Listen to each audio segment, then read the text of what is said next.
Okay, so we'll continue this week with model-free reinforcement learning. Last week we talked about policy gradients. Okay, we can use it both in continuous, in policies with continuous actions and discrete actions. I noticed that we never mentioned what happens when we have continuous actions. Essentially, still you can have a neural network, your function approximator, and the output will be the mean, okay, and the standard deviation. One of those mean values and standard deviation values for how long is your action space. And here we just have a categorical distribution standard softmax that could be using for deep Q learning, okay? And, all right, so this is what we know from last week. We talked about this likelihood ratio gradient estimator, right, that we would estimate from sampling. We'd have a policy, sample trajectories, estimate the advantages, okay, and estimate the advantage either with Monte Carlo or we have a separate advantage estimator. For example, a state value function, we would subtract from the rewards the state value function estimates, correct? And we would use single step returns, multi-step returns. You remember this from the pseudocode of the A3C algorithm that we saw in the last lecture. And then we say we have this procedure. We collect trajectories using our current policy, estimate the advantages using Monte Carlo or your critic, all right? Form the gradient and take a step, correct? But we didn't talk about how big of a step you can take, okay? And there is an abundance of successful model-free methods that are all about how you choose the step size, okay? And they come under names of trust region policy optimization, proximal policy optimization, chronic error factor approximation for actor critic. These are all recent methods since 2015 that try to, basically give you informative step sizes. Beyond 2015, already from 2002, there are papers from Sham Kakade which talks about natural policy gradients. The idea of a natural gradient is not new for reinforcement learning. It's known from general machine learning, but it becomes particularly important in our case, and I will explain why. Because for us, in contrast to supervised learning, the step size is of way more critical importance because dramatic degradations can happen if we take wrong step size. And we'll go this in a little bit. But basically, today's lecture and a little bit of the next lecture is all about the step size. Does this make sense? So we'll dive into a lot of details about the natural policy gradient direction and how we compute it. Okay.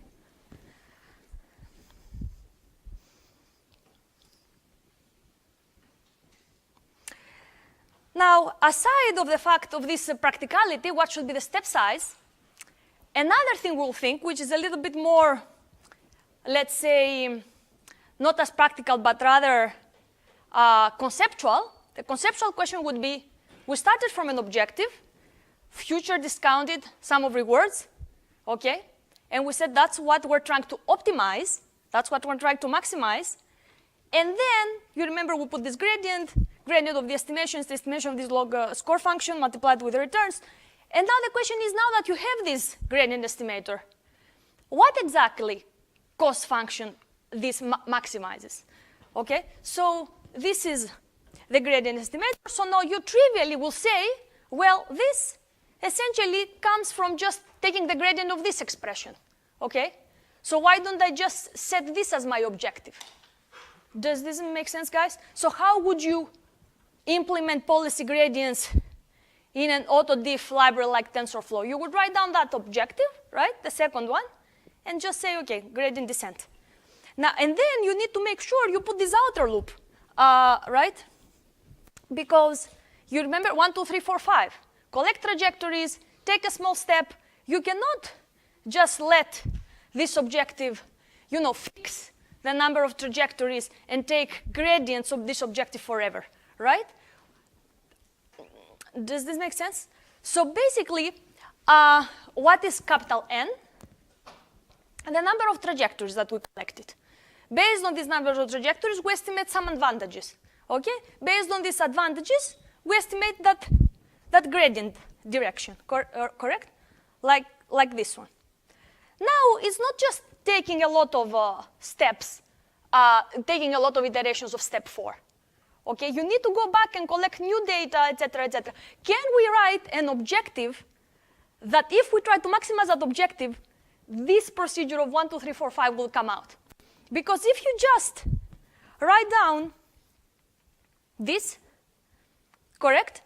This doesn't tell you that, you know what, you cannot optimize this forever, those advantages are noisy, okay?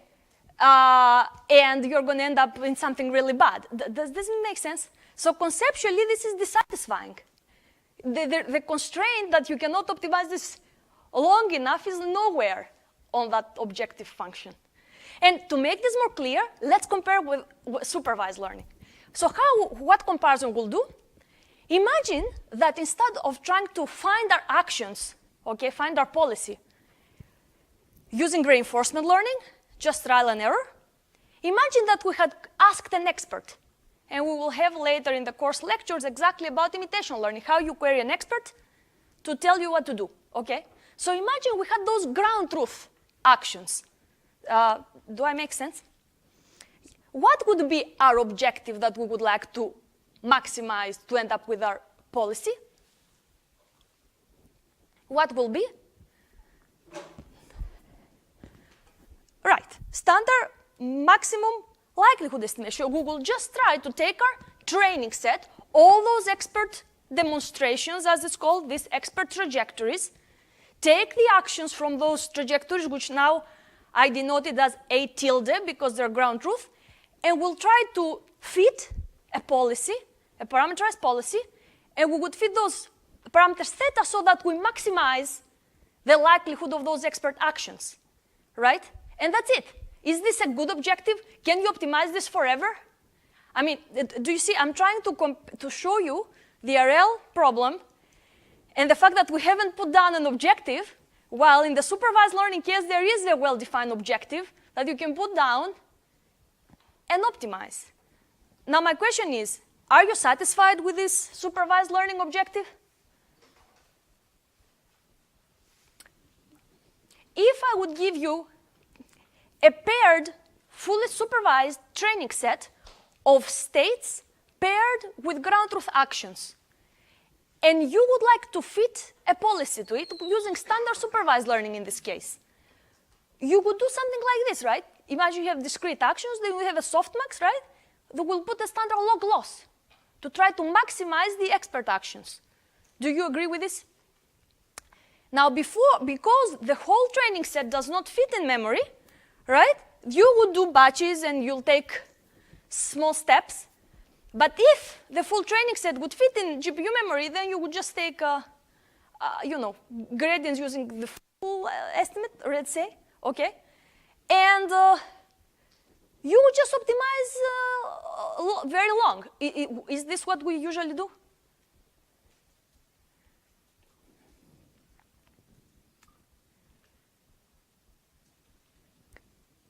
Are you happy with this procedure? Ideally, what are we trying to maximize? The probability of the expert actions. Here, we're trying to maximize the probability on the training set. Ideally, what we care is not the training set, it's the test set, correct? There is a test set. However, if you just add the small regularization, right, many people are very satisfied with this. They just write it down. What would be the regularization? I want, for example, the weights of my policy network to have small norm.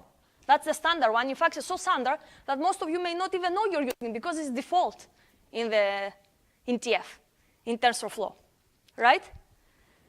And what I'm trying to say is that this is a well-formed objective that you would write down in your TensorFlow computational graph. You just put it there, let it iterate, and you will just go. Does this make sense? While for RL, we don't have such a thing because if you write down this and you start taking lots of gradients, then because you need to iterate between updating the policy and recollecting data, okay? So the question is, how can we write an objective that if you try to maximize this, then naturally this process of collecting data and optimizing, collecting data and optimizing will come out? Does this make sense what I'm saying? So basically, in supervised learning, we have ground truth actions that don't change with the iterations, while in reinforcement learning, we have noisy advantages which change with iterations, okay? And we find better advantages as we collect better and better data, okay? In any case, this will become more clear also, but you see the difference. Is this difference clear now that we wrote these two cost functions down between a supervised learning cost function and the reinforcement learning cost function? That in supervised learning we have ground truth actions, and here we have just noisy advantages? Yes, okay. Any questions on this? Okay, so basically this lecture is all about the step size, but at the same time is about writing down an objective that if we try to maximize that objective, this process of 1, 2, 3, 4, 5 will come out naturally, okay? So let's start with what are the two problems of the vanilla formulation of policy gradients, and what is the vanilla formulation of policy gradients, whatever you see here as the 1, 2, 3, 4, 5 iteration. Well, the first problem has to do with exactly what you said. It's hard to choose a step size. And what you're going to say is that, you know what, in supervised learning it's also hard to use a step size. That's why there are so many optimization algorithms and Adam, Momentum, and RMS Prop, etc. It is true. And if you use all those, will help. But still, the problem is there. And it's very hard to choose a step size that is correct throughout the whole learning process. Now you're going to say, in supervised learning, also we have a schedule of the learning rate. Here, the problem is aggravated. Basically, whatever tools we're going to use, they have been used for supervised learning. But even if you don't use tools in supervised learning, still you'll do well. It's just maybe you're going to be slower, right? While in our case, if we take a bad step, we may end up in a policy which it's pretty bad. Collecting data under that bad policy will never allow us to go back to a good point, okay? So we're in a more difficult situation, okay? Because the labels, the advantages essentially, the pseudo labels change based on the policy we have. So what is the problem with the step size? Well, if the step size is too big, as we said, we will end up in some bad policy, we'll collect data under this bad policy, and we won't be able to recover. While in supervised learning, the labels do not depend at all in your neural network weights. They are the same, okay? And if the step is too small, so now you say, I'm just going to be as conservative as it gets, the problem is that if you are on policy, which means that each time you change your neural network weights, you need to collect new data, then you're really going to waste a lot of data, okay? So it's not as simple. It's not just that you're slow, it's also that you waste a lot of experience, okay? Is that clear? Yes. So for the initialized of the weights, the network will have the bad policy, right? And then will it follow the bad policy that we have to on the bad policy and we can undercover? How? Yes. So in the beginning, the progress is slow.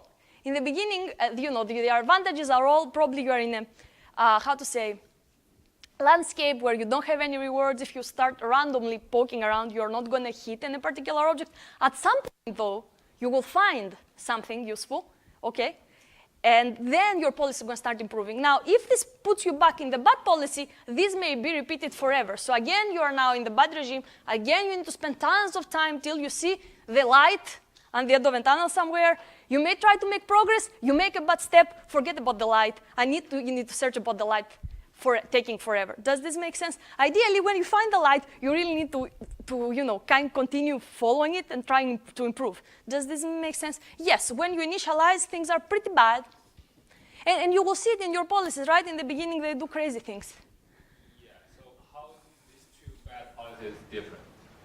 It's not different. It just tells you that if you are all the time, you start from something bad, and if you are every now and then you are back in the beginning where you started, you will never make progress. Does this make sense? Okay. Do you see? So you're going to be sent again and again in your bad initial point, then you will never make progress. So when you find a good point? Yeah, if you find a good point, you better have some, let's say, guarantees that once you take steps with your gradients, you will be improving, as opposed to you can be randomly sent back to your initial uninformative policy weights. As a higher objective advantages, yes. Okay. Yes.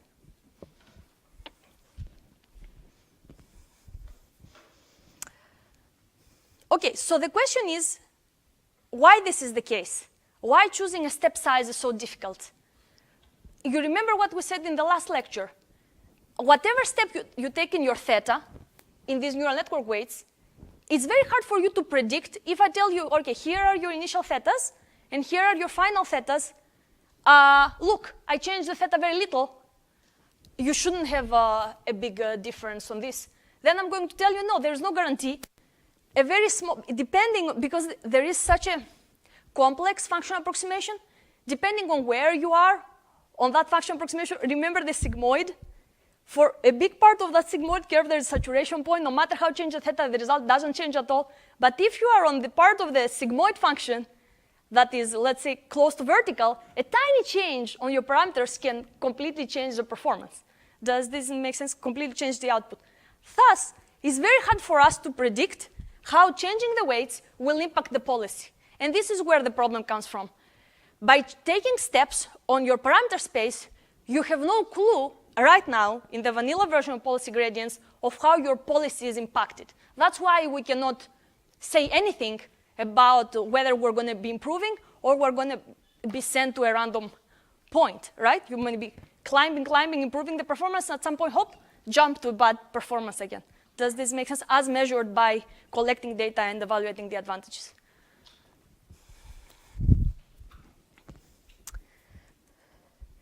And actually, here it is. This is the sigmoid. Sigma here is the standard sigmoid that everybody uses in their network architectures. And you see here that we're changing the theta. There is only one parameter here with the same step size from 4 to 2, from 2 to 0.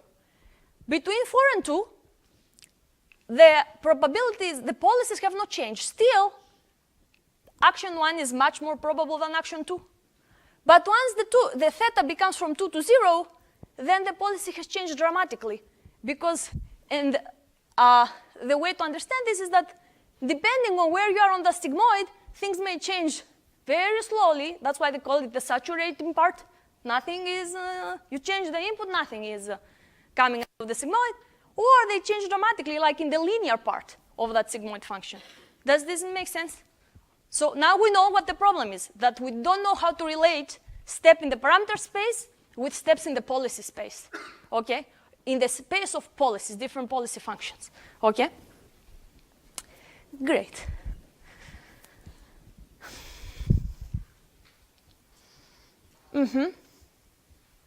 That's exactly what we said. So then, the reason what I'm showing there is that there's an implicit, the norm of the gradient should be smaller than epsilon. There's this implicit such constraint when we do gradient descent. We take our objective, we can be super complex, right? We linearize it and we say, you know what, make sure the delta that you're searching the gradient direction be within a ball of epsilon. And we just discussed a big problem of this vanilla gradient descent, let's say, optimization. And here, we're saying that maybe the right constraint that we're missing is this KL. Since we know that the thetas parameterize distributions, and in particular, distributions over actions, that is policies, why don't I just try to estimate how my policy is changing as I change the theta? Okay? Is that clear? So still, I'm trying to maximize my objective, the objective of the policy.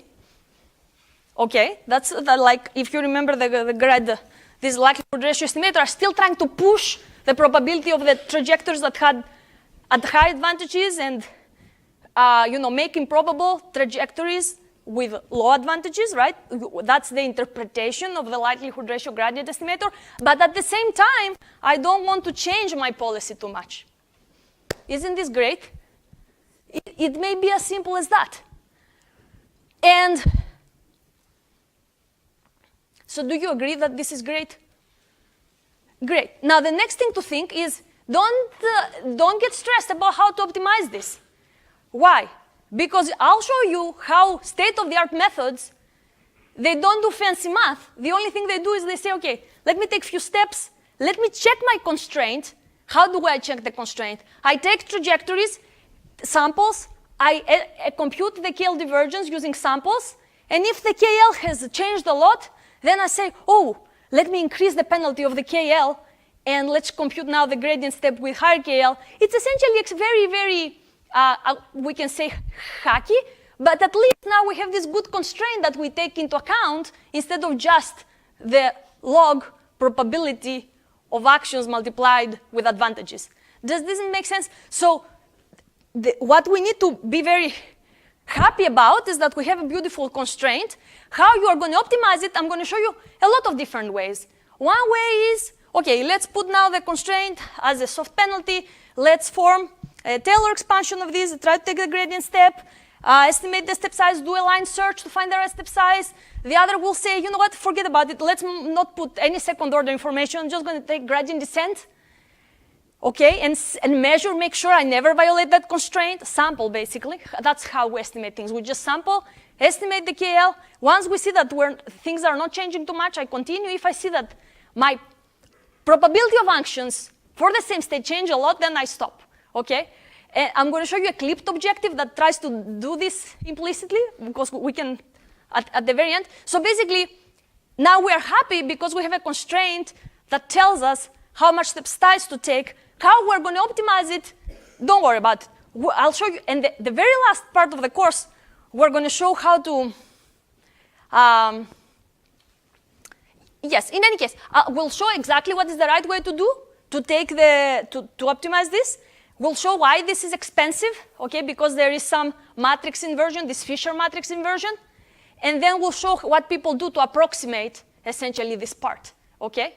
And the only thing I want to tell you is that the very end of the lecture, which we may not have time to cover, we may cover next time, is some very fancy, very recent approximations of that Fisher matrix, particular for neural network architectures, okay, that are very fast, very good approximations, can be now even computed in a distributed manner, and may signal the death of gradient descent. And maybe these second order methods may be so, how to say, fast and easy to compute that instead of choosing vanilla gradient descent first order methods to optimize your neural networks, you will be using the other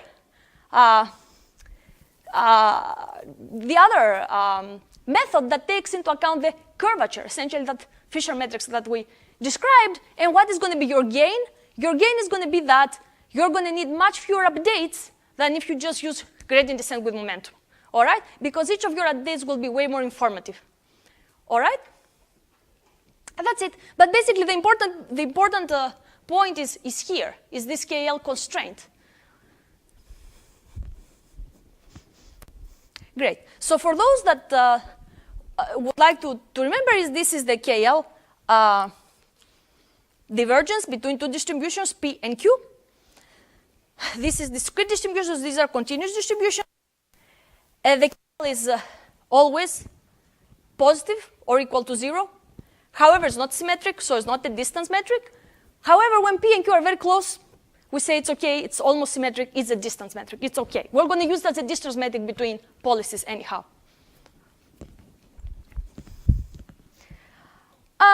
Okay, cool. So now, what we need to do for the next few slides, we're just going to solve this constraint objective, all right? Well, the way we're going to do it is we're going to put the constraint as a penalty, and now we have an unconstrained objective. And what we're going to do is we're going to take a first-order Taylor expansion of the initial objective and second-order Taylor expansion on the KL divergence between the two distributions. And now you're going to say, what happened to the first and second terms of the second-order Taylor expansion of the KL? Is that right? Are you going to say this? Great. So let's take a look at the Taylor expansion of the KL divergence. Imagine we have two distributions, theta old and theta new. By the way, just to be concrete, policies are distributions. For each state, we have two distributions. When we talk about KL divergence between policies, we usually mean the mean across states, okay, of the difference between the policies. All right? Makes sense? So how would be the Taylor expansion? Well, first, we have the distance between p theta old and p theta old. How much is this? How much is the KL divergence between a distribution and itself? Okay, so let's plug here the same distribution. This is going to be 1. Log of 1 is 0. Oh, okay, so it's 0, which makes sense. We're trying to measure distributions. If the distribution is the same, is the smallest distance, 0. Makes sense? Now, the interesting thing is that the first order term also vanishes somehow. And let's follow the math. Grad with respect to theta, because theta is the parameters of our policies, of the KL between theta old and theta. How much is this?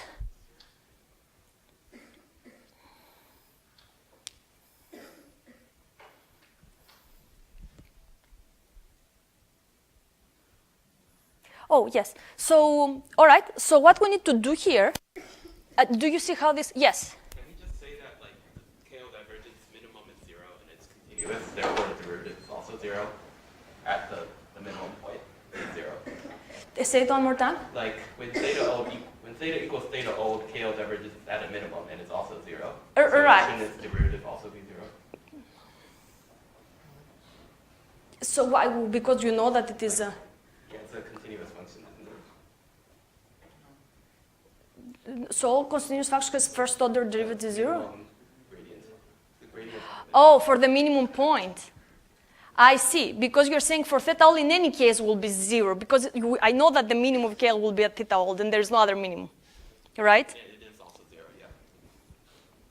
Sounds good, I agree. Let's see also the derivation, the exact derivation, okay?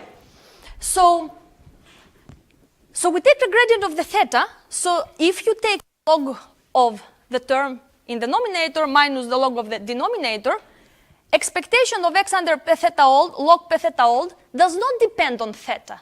Does this make sense? It does not depend on theta, so it's 0. Forget about this term. So now we have expectation of x sampled under theta old, okay, of log of p theta x, correct? And this is very easy to estimate. Why? Because p theta old does not depend on theta, okay? It's just the other value of parameters. And so you can push the grad of theta inside the expectation, and you can estimate how is the grad theta of the 1 over and grad theta. Okay, great. Now, if the gradient is evaluated at theta equals theta old, then this is exactly by definition. One second. Okay, great. So now these guys will cancel each other, and now we have an integral of a gradient. The gradient goes outside. Now we have an integral of p theta, and then this gives 0. All right? Now I'm wondering if the fact that it is 0 depends on the fact that it was evaluated on theta equals theta old.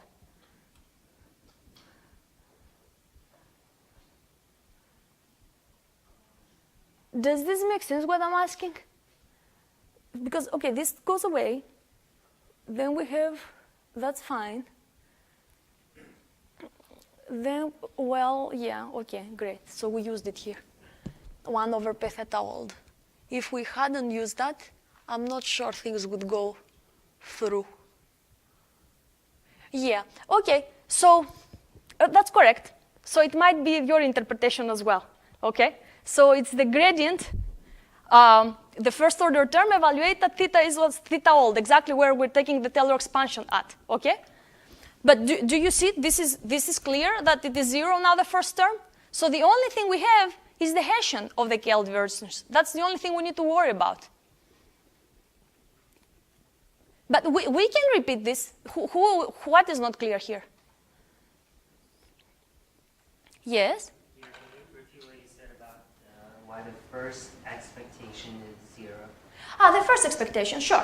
So this guy, this is our KL, okay? It's an expectation of the log of the ratio. So this becomes expectation of the log nominator minus expectation of the log denominator, correct? Now the expectation of the log nominator notice that essentially is constant, is based on theta old. Theta old is a particular value, it's not theta. Here is the theta. That's the only thing you need to worry about. So it's a constant, and when you say gradient of theta with respect to a constant, it's 0. Does this make sense? Great. So now we only have the minus blah, blah, blah term. Okay. Great. So since the only term that survived is the second order term, let's try to expand it and see how it looks like. Okay. So for the same reason, the expectation p theta old, log p theta old, well, it disappeared. Okay. So now we have expectation x p theta old minus expectation theta old log 2 p theta x, and we need to take the second derivative of this. Does this make sense? Okay, great.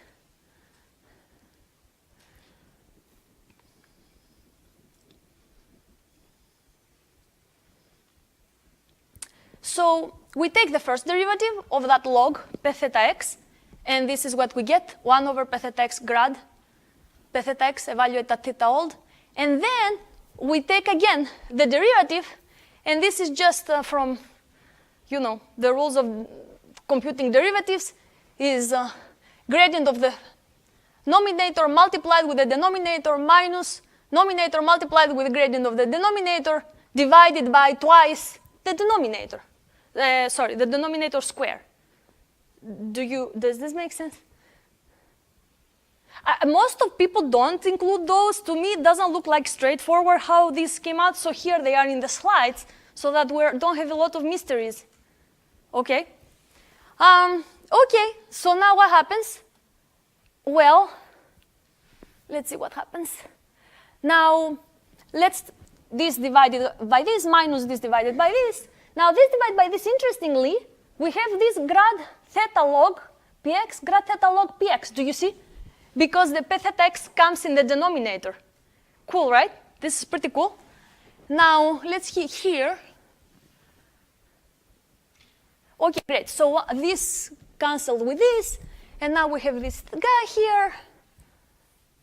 We have an expectation.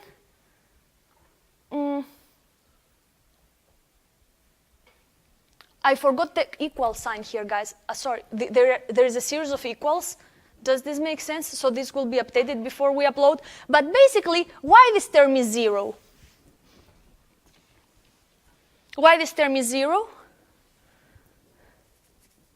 Expectation of x sample from p theta old of this guy. So if we would like to expand this out, how would we expand it? We'll take an integral, okay, of x, p theta old x, that's what it means by expectation. You need to multiply. So then this p theta old x with p theta old x will cancel, okay? So you would have an integral of the double derivative. The double derivative will go outside of the integral. You have an integral of the probability. The integral probability is equals 1.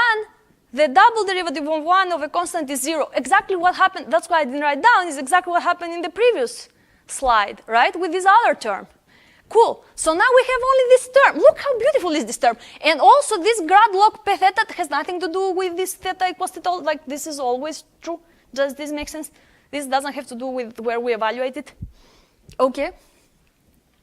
Yeah. So why there is a transpose? Where there is a transpose?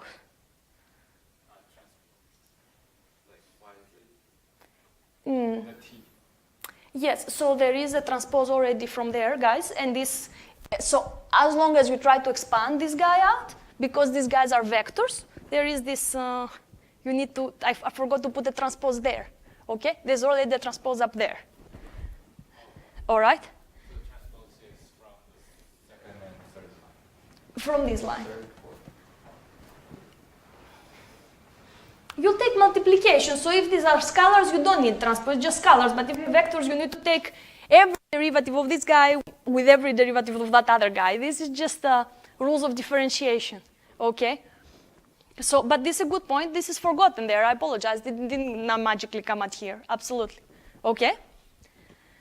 So this is what? This is a matrix This grad log p theta is just a vector, all right? And here is another vector, horizontal, and this guy is a matrix, right? Grad log of, for every coordinate with every other coordinate, right? It's a Hessian of the KL. And this is exactly the definition of a Fisher information matrix. So it is a pretty important quantity. Here it is exactly equal to the Hessian of KL between two distributions. And essentially, the Fisher information gives us an idea, okay, of how the resulting distributions change as we're changing the parameters of the distributions, the theta, okay?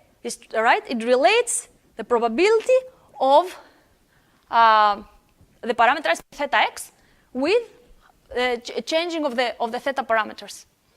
So now if you go back, so now nothing is surprising here. Let me see.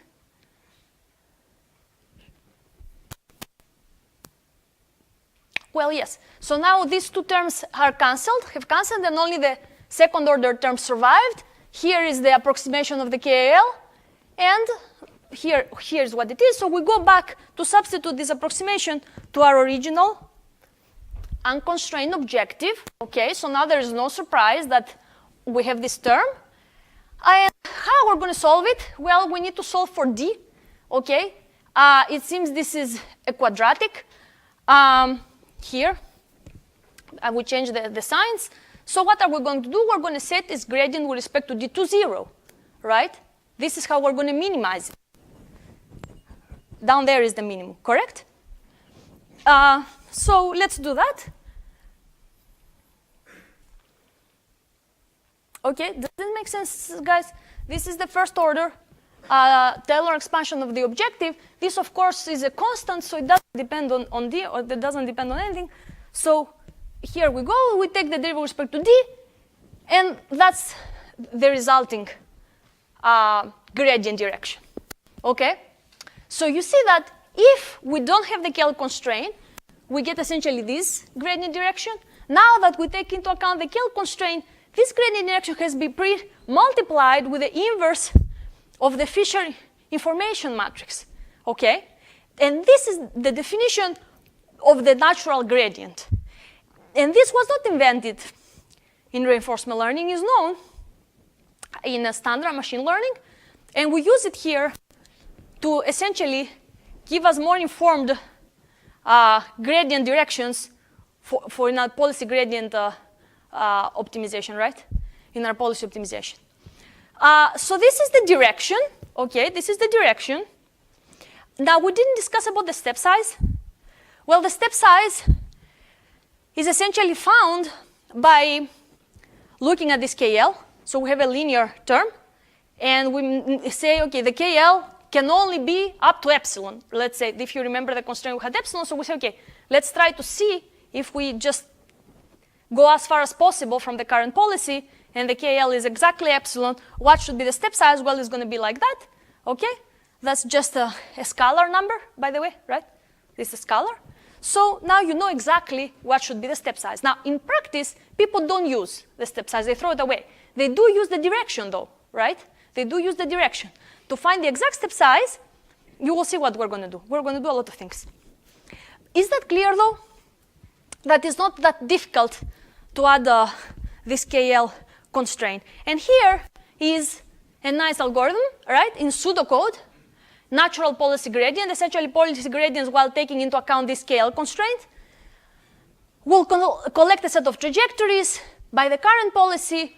We'll estimate the advantages with your favorite way, either Monte Carlo or critics, and there are a gazillion different critics you can use, advantage critics, state value critics, Q critics, etc. Then we'll compute the policy gradient direction. You will do the sample estimate of the information matrix, and here is your new direction. And if you want to use the step size that comes out of the theory is this one, otherwise you will use another step size. In practice, people just put some step size there, and that's it. Because now the gradient direction is much more informative, okay? Yeah, so what is the big problem here? The big problem is this guy. It's a huge, huge matrix, all right? N squared, where N is the length of our parameters. We need that much storage, let alone inverting it the more, naive way, n to the third. What do people do? A lot of things. A lot of things. Let's see.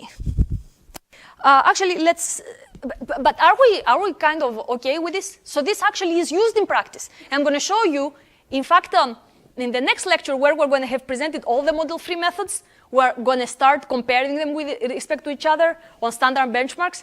And you will see from 2017, there's a paper that essentially used, another paper, that used a very good approximation from that Fisher matrix and has fantastic results, like state-of-the-art results. Exactly, doing nothing else other than A to C. You remember what is A to C? Actor critic, multi-threaded actor critic with synchronous gradient updates. You remember from the previous lecture. So A to C compared with taking policy gradients not the way we saw from the previous lecture, but rather taking gradients with this pre-multiplier here, okay? The inverse of the Fisher matrix gives state-of-the-art performance. Isn't this exciting? It's exciting because we're not wasting our time here with these equations, right? There is a purpose behind. I think it's pretty exciting. Great. Now, the problem, of course, is in practice, how do you compute this Hessian for so many hundreds of thousands of parameters neural networks? I don't have the details in this lecture. I think it's important enough, and we may have the details of this in the next lecture, okay? Now, what do people do in practice? Either they're very smart, and they use other people's, who are even, that do exact research on how to approximate that Fisher, and they have amazing Fisher approximations, or they use conjugate gradient. They never form that matrix. They just estimate this multiplication directly. Still, it's way more expensive, but basically you do few iterations as opposed to lots of iterations. You do approximate natural gradient descent, or they give up. They say, you know what? I'm going to give up on this. I'm going to use the KL constraint. All right, so when I take step size, I'm always going to be checking my KL, make sure that things don't go crazy, but I will never compute any pre-multiplier for my G. I'm just going to still use the vanilla gradient direction that I get from the likelihood ratio estimator. Does this make sense what I'm saying? And this is the proximal policy optimization method we're going to see in a few slides. All possible things they do. They do line searches. Okay, so then you need to use the conjugate gradient. Okay, let's see. Here we are. Now the second, so now we discussed the step size. Now another problem we see here, because we're trying to do two things, to discuss step sizes and to write down the optimization problem, okay? Now another thing we see here is that the data, here, this method is on policy. You can never use data of older policy versions you had. Does this make sense? While deep Q-learning can use any data you give it, which is good. So how can we use of data, experience, of policy, not of data, of policy experience for our policy gradients? Well, we can use things that we know, importance sampling. So right now our objective is an expectation under trajectories sampled by the current policy, okay, of their expected rewards. So when you say R, you can think advantages, right? We said, yeah, sure, rewards, but in practice you better, take off the baseline, otherwise your variance is going to be crazy. Great. So what can you do? Well, you can take trajectories, and you can take this expectation, which is under the current policy, divide and multiply with another probability over trajectories from a different policy, which is parameterized by the parameter theta old, correct? Very nice. So then what can you do? Well, this sum across trajectories per theta old looks like an expectation. Here it is. Here is this, the important sample weight of that trajectory, the probability that the current parameters put on the trajectory versus the old ones, multiplied with the reward. And there is no approximation. Everything is exact here, right? This is just important sampling. That's why we say this is an unbiased estimator. We haven't changed anything. Okay? Now, interestingly, if you take a gradient of the objective, Okay, so are we cool till that far? Very simple. Like nothing surprising here. All right? Okay, is this still here kind of clear? Yes. On this slide, why do we say off policy learning, and why not on like the previous slide? Why are we talking about on policy? I see. Well, that's a good point. So here, basically, what it says is that you have a policy, and to optimize this policy, to try to optimize it, you need to use data of that particular policy. You cannot use previous data collected with previous policy. That's why it's called on-policy methods, right? You cannot use previous experience. All right? So you have your theta, you collect data, you fit and you improve, and then you use the new theta, collect trajectories. Now, the interesting thing, which I don't have an answer, is the following. Once I have a theta in my hand, and I collect data with that theta, and I try to optimize theta, of course the theta nu is one step away, all right? It's not like, it's not just I try different thetas, and I collect data after different thetas, and I fit also the advantages, and I take the best. That would be the literal understanding of on policy, right? You have a theta trying to optimize, and you collect data under the theta. So in practice, we always collect data with theta right before it, let's say. Does this make sense? So I think this, anyhow, I'm having a meeting about this issue, so I may be able to say something more informative on this soon. But basically, here I'm telling you that, you know what, I want to collect data with another policy. Well, that's fine. You just need to make sure you multiply your trajectories with this. Correct? You need to just multiply the trajectories. Here is the return of the trajectory, but you need to make sure you multiply with that ratio. Let's see how fine it is. Let's see how it's okay. Let's see how okay this is. So let's take the gradient first of all. Okay, so the gradient with respect to theta, theta old has nothing to do with theta, right? It's just a constant. So of course the grad theta is going to enter here. And yes, so that's what, no.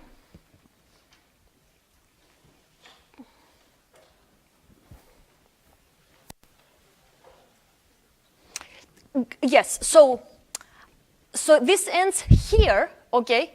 But if the gradient is evaluated at theta old, all right? So if we're close to theta old, then this can be rewritten as the grad log of theta old evaluated at theta old multiplied with this RT. Does this make sense?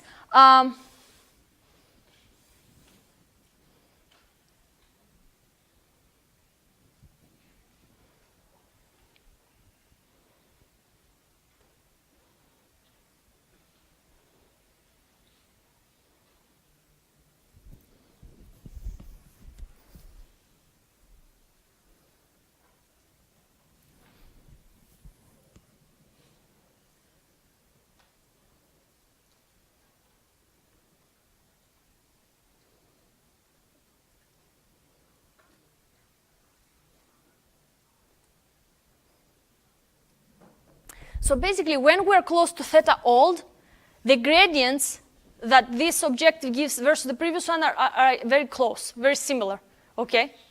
So, which says that, you know, if your thetas are close, I mean, also these guys are going to be close to 1, right? So we're going to be similar, very close to the previous objective that we didn't do importance weights. Yes? I thought the whole point of off-policy learning is that data is not the same as data old. Yes, I agree, it's not. Right. So to be honest, at the end of the day, is not going to be too much off. Even like in TRPO, all of this model-free methods, we always use our current theta, okay? But I think the reason of this is to fix the discrepancy of saying epsilon under theta, let's say, expectations under theta, trajectory sample under theta of, let's say, log probability of actions of theta, et cetera, how can you, at the same time, optimizing a theta and sampling data out of it? Does this make sense? You always need to, in practice, need to have a theta, collect data, use that data, estimate advantages, and update, right? So if you try to maximize over theta, there is always a theta prime there, where the data comes from a theta right before that, Okay, so I think this just tries to make this more explicit, okay, as opposed to hiding under the carpet. Does this make sense? I'm just saying, like, you can't avoid doing the like capital pi multiplication thing. Like, if you omit that term, then the gradient is usually wrong. Where is the capital pi? Like the product, the ratio of the probabilities of the trajectories. And you're saying you can't leave that out. Well, here is the thing.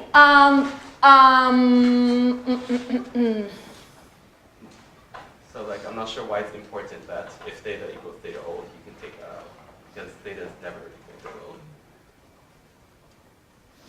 The problem is the following. This term, okay, which essentially is a trajectory segment, and essentially you take the ratios of this trajectory segment, correct?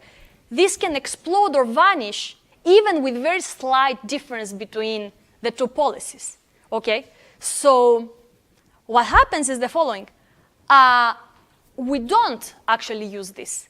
What we do is we say, let's do an approximation where the states will always be sampled by my older theta, not with my current one, and the only thing I'm going to try to sample are the actions, okay? So then what happens? For every action, I form p theta old, for every action in the trajectory, without needing to pre-multiply all the probabilities that led me till that action.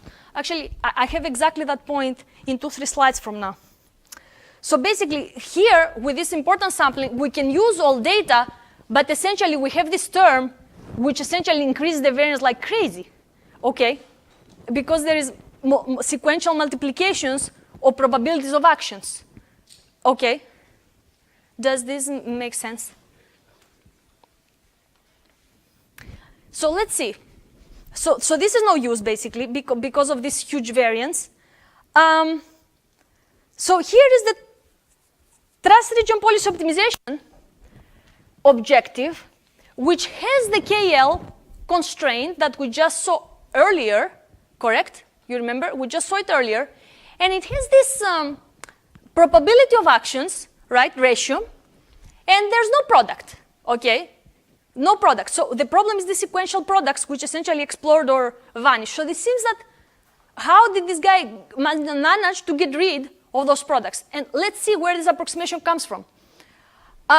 So the way this problem is solved is again the same thing. We take a linear Taylor expansion, first order for the objective, second order for the KL, exactly the same as natural policy gradients, okay? Nothing new here. So now what you're going to say is that TRPO, yes. So the one thing that TRPO had that we didn't see in natural policy gradients is instead of choosing the step size as coming out of the theory, they do a line search. Does this make sense?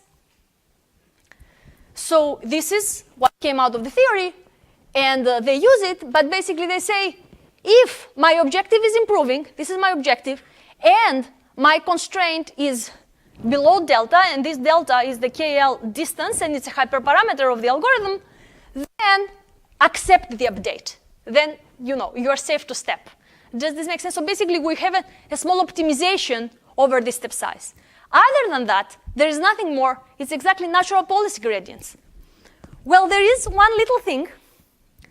TRPO equals natural policy gradients plus line search. Let's see what it is. We have a policy, theta kappa, okay? We collect some trajectories, we estimate the advantages, okay? And we form the gradient. We form a sample estimate of the Hessian. So this now is called H, not F, from the Hessian of the KL, all right? Instead of Fisher. It's the same thing. Here is the direction. Oh, no, here we use this conjugate gradient essentially as an approximation of this very ugly F minus 1, okay? This H minus 1 multiplied with G. Here we get the conjugate gradient essentially gives us ready estimates of this, which we can plug into our update. And then you're going to say, okay, what is so big deal? This TRPO has, you know, it's kind of a very famous algorithm, Averto 2015. And the new thing is that they propose the theory that is backing up essentially this algorithm and showing that if you do this type of updates, you will guarantee that the policy will be monotonically improving, okay, that you are not going to jump to a crazy degradation. Does this make sense? And so let's see why this is the case. By the way, I think there's something wrong with this important sampling slide because the two estimates are different. So I'll get back to this slide in the next lecture. So this is our objective, a sum of future rewards. Can we write this objective in terms of a previous policy? For example, j p theta prime minus j p theta.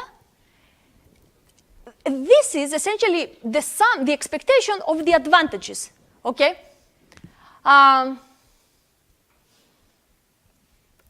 Right? The expectation of the advantages. And why this is the case? Well, here we're going to show. Because take an expectation where the trajectories are sampled from the new policy P prime of the advantages, where the advantages are evaluated with the previous policy. Use for this advantage a TD1 estimate, which is the current reward, plus gamma, the value function of the next state, minus the state value function of the current state. All right? So if you expand, you will see that the first term, discounted reward, the summation over future discount reward is exactly the JP prime, correct? While if we take a summation for t equals to 0 till infinity of the two last terms, essentially you'll see that we'll cancel each other, okay? And if you cancel all those terms, you will end up with this, VP of F0. Only the first state is going to survive. Is that clear? So we just now why the objectives, why we can write the objective of a new policy pi prime in terms of the objective of a previous policy, pi, all right, plus an expectation under trajectory sample from the new policy, pi prime, of the advantages evaluated over the previous policy, pi. All right, this is just to show that this holds, this, how to say, rewrite, okay? Well, here's the thing. S0 is the initial state, and the initial state distributions between pi and pi prime are the same. So this is exactly equals to j pi, and this is exactly the way Tom proved the policy gradient theorem. He used exactly the same identity, so there's no question here. Okay? So great. So this holds. Very nice. So we have, yes, so this beautiful identity comes from 2002 paper of Sham, Kakad, and Langford. And so now, so if you remember in this identity, the trajectories are sampled based on the new policy pi prime, okay? But this is extremely weird. How can you optimize over a policy and sample data from that policy? Does this make sense? Do you see what I'm trying to say? There is some inconsistency. This means that you need to each time change your policy, like update, change your theta randomly, collect trajectories under this new theta, estimate advantages, and pick the one that gives you the highest, maximize this objective. Do you see what I'm trying to say? There is some inconsistency between what we write down the equation and what we actually do. What we actually do, we always have some previous policy, we collect these trajectories, we fix those trajectories, and we take gradients based on those trajectories. Does this make sense? Great. So basically they say, okay, so this looks difficult to optimize, in the sense weird. So what if instead of sampling actions from the current policy, which I'm trying to optimize, what if I sample actions from the previous policy? Okay, because since this is the thetas I'm trying to optimize for, I cannot sample from them. I haven't found them yet. Does this make sense what I'm trying to say? When you have a maximize over theta in an optimization problem, right?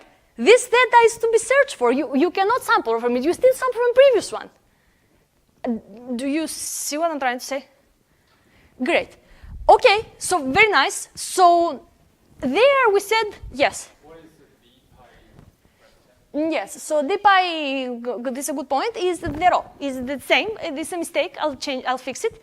Is essentially the discounted state visitation state frequency distribution. How much it's without the gamma is going to be an estimate of how much the policy spends time in each state. Now, because you put the gamma, okay, because you essentially want to make the equations come out, essentially if the state is further in the future, it counts less. Does this make sense? Is a distribution over states, how much on average the policy is going to state on the different states. Does this make sense? So we cancel the gamma and then replace it with the d pi. Exactly, yes. So the gamma came out of there, and not only the gamma, but also all this summation of tie from 0 to infinity gamma. Now this all went inside the sampling of the states, okay? So now, instead of sampling trajectories, we sample states and actions from that new policy pi prime. However, if you tell me to write down an optimization problem, I definitely cannot sample and optimize over the same verbs at the same time. Let's try to see how can we sample from our previous policy. Well, first of all, let's try to sample the actions from the previous policy. We know how to do that. I'm just going to, important sampling. I'm going to sample now from pi, not pi prime, and I'm just going to add this likelihood there. Does this make sense? So, cool. Now, the problem is what's going to happen with this S, the state sampling, which needs to be from the current pi prime. This looks pretty difficult. So usually for what we do for problems that are very difficult, we just forget about them. We say, okay, forget it.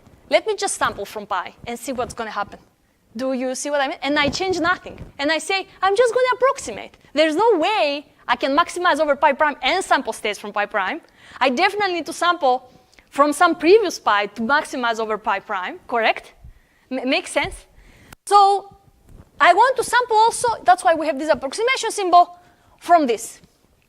And this approximation, we're going to call it L pi pi prime. Does this make sense? Because we're going to sample over pi, we're going to use the advantages of pi, and this is good because the advantages also need sampling. So whenever we need to sample, we need to have a pi in our hands. We cannot have the pi prime. The pi prime we're supposed to try to maximize over. Does this make sense? This comes in the conceptual part of the lecture that we're trying to write down an optimization problem. Does this make sense what I'm saying? When you mean pipeline, Say it one more time. so you say that when we want to sample, we need to hold the pi instead of Pi prime. pi prime. Yeah. Yes. So we have an optimization problem over some particular policy, maximize over a policy. Since you maximize over pi prime, you cannot sample from that pi prime. You do not know it yet. You are maximizing over it. Okay? So it better be in your equation through an analytic form, like here. So all the sampling now, both advantages and states and actions, are happening from our previous pi. So this is good. This is great, right? Okay, great. So let's see how bad is this approximation. Because we just approximated. Well, it's not that bad. It's not that bad. From this recent paper, Constrained Policy Optimization, ICML 2017, they show that you can bound this approximation error with this. If the KL, the mean KL, mean across states, of the pi prime and pi are close, then this approximation is good enough. So now you're justified. We wrote this weird, what I'm trying to say, guys, is the following. We have this likelihood ratio policy estimator, correct? We're trying to understand what is the objective function that if I maximize it, I'm going to have this gradient. It's not clear what it is. What I told you is like, put an expectation and put, this expectation is going to be sampling from what pi? Do you see what I'm trying to say? You need to put two pi's there, one pi to sample from and the other pi to maximize over. That's what we're trying to do here. Okay? So, this is not too bad. Here's again the KL. It's all about KL in this lecture. Here we go now. So, what changed with respect to the previous? Let me see. Nothing changed. Right, so now basically I swapped the sampling of states and actions with sampling of the trajectories for you to see that due to this approximation, we have this sample t equals 0 to infinity. I mean, if you have episodic task, of course, you have a capital T and shorter trajectory is not important. But the important thing is that every action, you don't have this product. Before, for every action, let's say this action happened on the third part of the trajectory, we had to multiply the first, second, third ratio of the new pi over the previous pi. And this explodes or vanishes. This is bad. Because we have approximated, does this make sense? We approximated. We said, I'm going to sampling states from our previous policy. I'm just going to try to sample actions, n actions from the previous policy and use the likelihood ratios. Basically, we approximated. That's why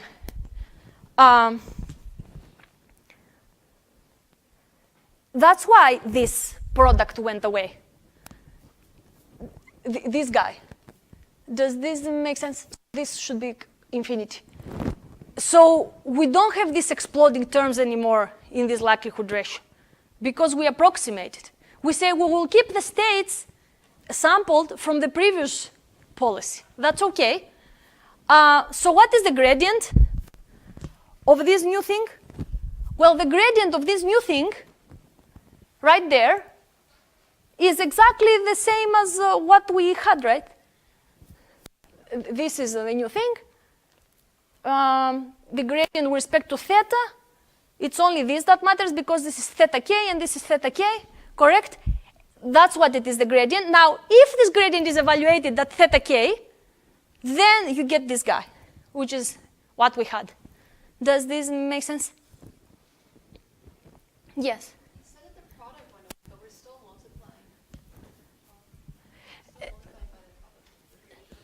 No, this is the previous guy. This is not what we're using. Now we're using the thing above.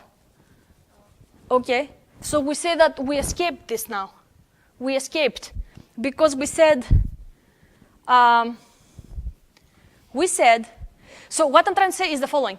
The important sampling derivation, there's no approximation. Everything is perfect, is correct. The math is exact. There is no approximation sign. What we did to get there, we had to approximate. Does this make sense? Essentially, what we did is the following. I changed, actually now I can explain much better now, 1 second. I started sampling from the previous distribution instead of the new one without adding an important sampling weight. That's what I'm trying to say. So does this make sense? So when I started sampling the actions from the previous distribution, I added an importance weight. When I started sampling the states, I didn't add anything. I just said forget about it. Does this make sense? And then we said, okay, great. Because I need to have the variance to be manageable, things now are not exact, they're approximated, but look, the approximation is not too bad. It depends on the KL. So for this to hold, I just need to make small steps on my KL. Okay? So while the derivation with importance sampling and trajectories, 3 slides ago, there was no approximation. Instead of sampling from the current distribution, policy distribution, I sampled from the previous one, and then I put all the likelihood, all the ratios of the probabilities in my objective, and then the variance of that thing looked horrible. Do you see what I'm trying to say? Okay. Great. I think this is now kind of understood, right? Yes. How come one of the expressions has gamma and the other doesn't? Yes, so 1 second, let's see. So of course we need the gamma. So as soon as you don't have the discounted state frequency distribution, you better put the gamma. The gamma only goes away once you say sampling from this g pi. So where is the gamma that is not there? Oh, it's nothing to do with discounted return or anything. Okay, let me say it one more time. It very much has to do with discounted returns. It's exactly because we care about discounted returns that we put the gamma on the state frequency distribution. If the gamma was 1 and you had undiscounted returns, then your state distribution would not have any gamma. We'll throw away the gamma. Still, it would make sense as a state distribution, just would not call it discounted. Okay? So the only reason we call it discounted is so that we take the gamma from the equation and put it in the sampling. Just for important sampling, there was no gamma though. Is that? Let's see why there's no gamma here. Is that because like, we actually don't discount the return? No, we do. 1 second. You mean for this guy, right? Yeah, the one with the product.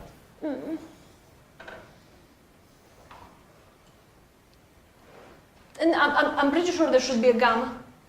Does this make sense? Is it inside A? Or? No, it's definitely not inside A because this other guy is also not inside A. Okay?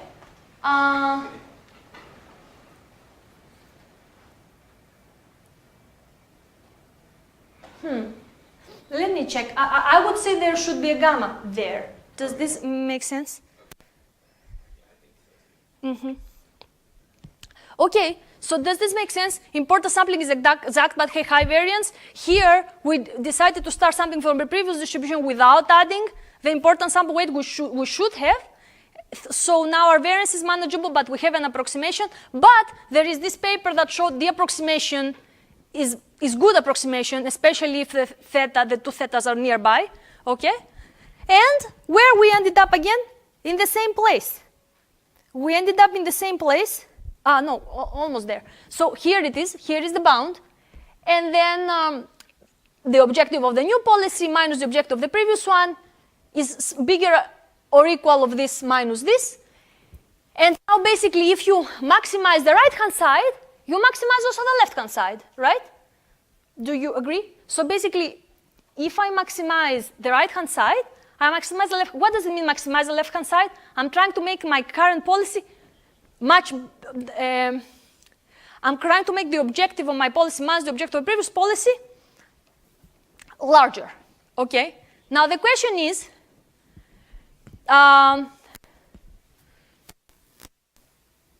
great. Does this make sense that I have an improvement or not? What if the right-hand side of that equation is negative, for example, is a negative quantity?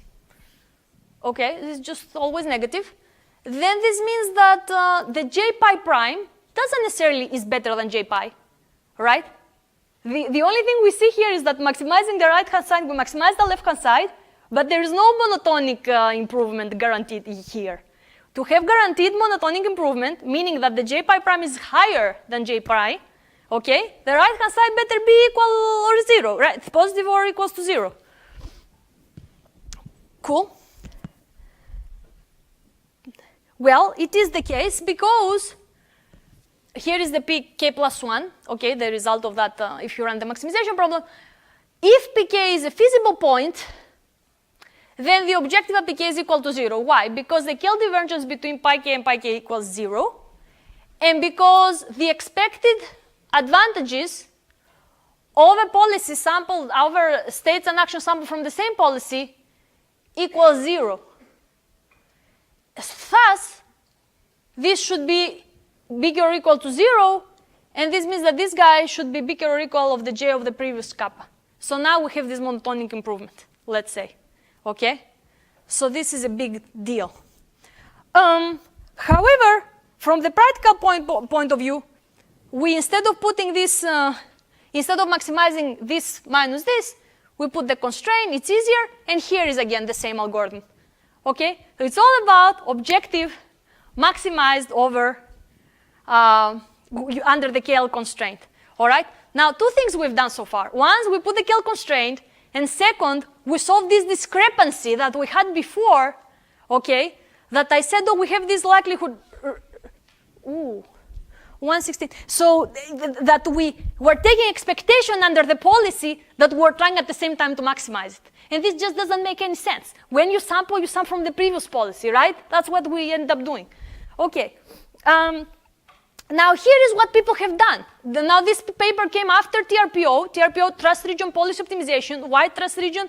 Because the scale gives you this trust region. It tells you that if you move within this trust region, you're going to guarantee you're going to improve, right? Now these people said proximal policy optimization. What are they trying to say? They say, can I achieve similar performance, but without needing a second order information, without trying to compute this Fisher matrix, or even use conjugate gradient to try to estimate this multiplication f minus 1 with a gradient. That's what they said. Can I do something only with a gradient? And yes, they came up with two ideas to do that. The first is they put an adaptive penalty on the KL, and I'm going to show you exactly the pseudocode. The second, very simple idea, is they said, instead of showing the initial objective, I'm going to clip the objective. I'm going to clip the objective. RT of theta is those ratios. How probably is an action under the current policy versus how probably is an action over the previous policy. Okay, so they will multiply, and I'm going to show you both how they work, okay, in practice. So they had these two ideas, so let's see. The first idea is the following. Here is my objective, and yes, I have a policy, current policy pi kappa, and yes, I'm going to get some trajectories under this pi kappa, estimate advantages. No surprise here. I'm going to take this step, which I kind of, wait now.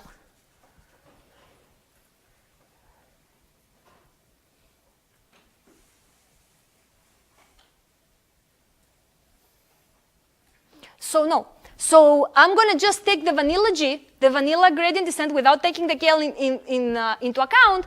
However, if every now and then I'm going to measure the KL, and if I see that, but how is this possible?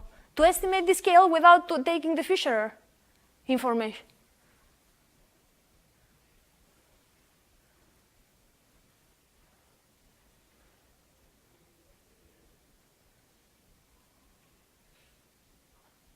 I don't know. Let me take this. Let me check about this. I don't think this makes sense, right? Because if you have the KL there, how are you going to compute your gradient if you don't compute the KL inverse? In any case, what I had understood is that you use only your term, you use your gradient direction, and take some steps, and always check how your KL is doing.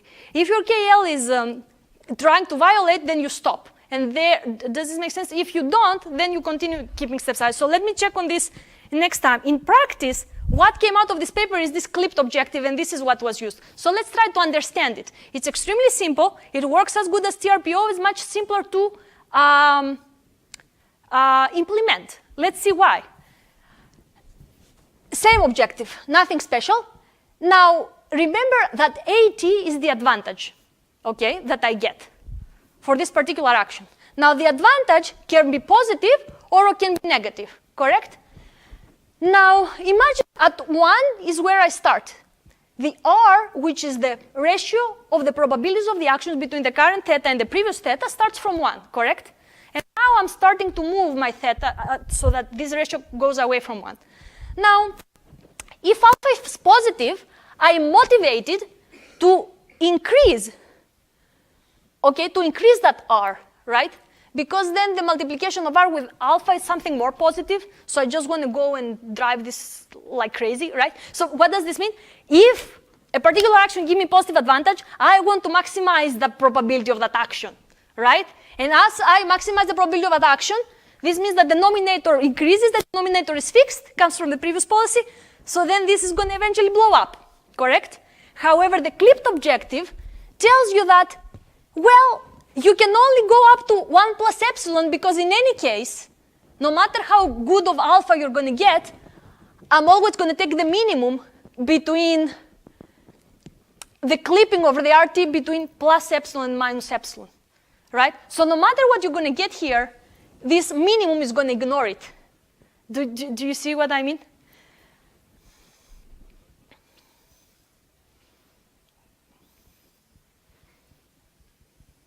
So as I move towards here, what's going to be chosen from that clipped objective? I would say it's going to be chosen the RT theta clipped at 1 plus epsilon multiplied with the alpha t.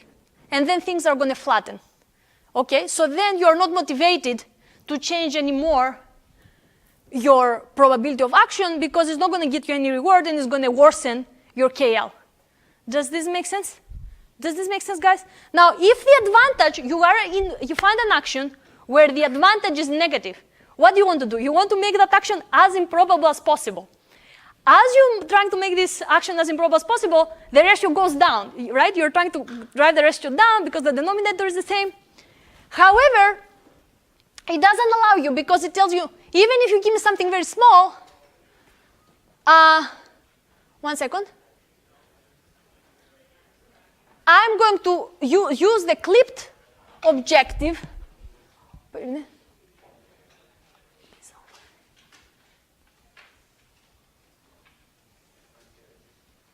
Did you get it here? Yes.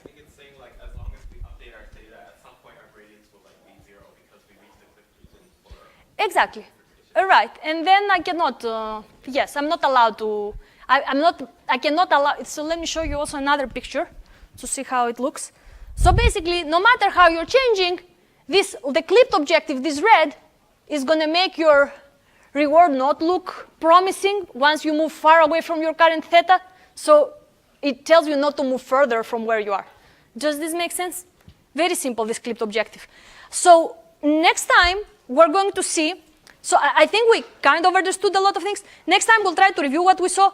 We'll try to see that amazing Fisher approximation that is used in state-of-the-art methods. We will discuss about pathwise derivatives, deep deterministic probabilistic gradients, a state-of-the-art algorithm from last year with deterministic polys as opposed to stochastic, what we've been discussing so far, okay? And if we have time, we'll discuss about multi-goal RL and hindsight experience replay, else this is going to go for next week, okay? We need to stop now.